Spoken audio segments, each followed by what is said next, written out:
Bali, yung nabili naming unit is Gabriel ang pangalan niya. So sa Along Cavite nga siya. Ito yung yung before, nagda-doubt ako bumili ng property kasi nga mga narinig ko before.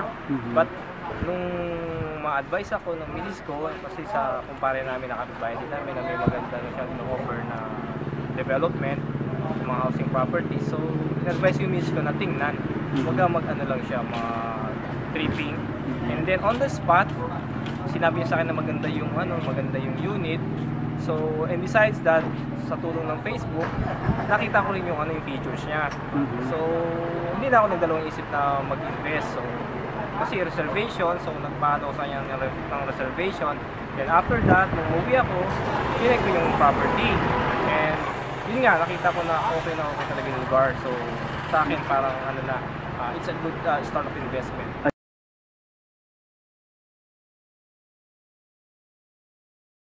Yung agent naman, very accommodating sila eh. So, sa lahat ng kung may kulang ka, sila na yung nagpa-facilitate.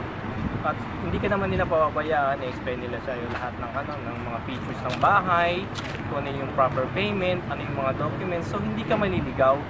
So, parang at least ka talaga na in good hands ka kung tawagin.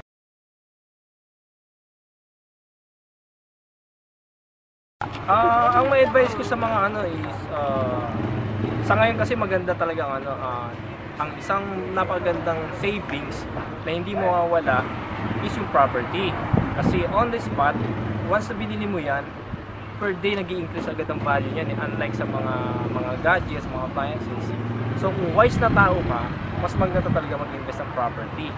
Kasi yung parang yan yung lifetime savings ko eh. Correct. Tsaka yung value niyan from this year, mag-count ka ng 5 years, almost double the price. Yan ang value ng So parang napakagaang para sa iyo na mag-invest ng isang property, lalo na ang house and lot.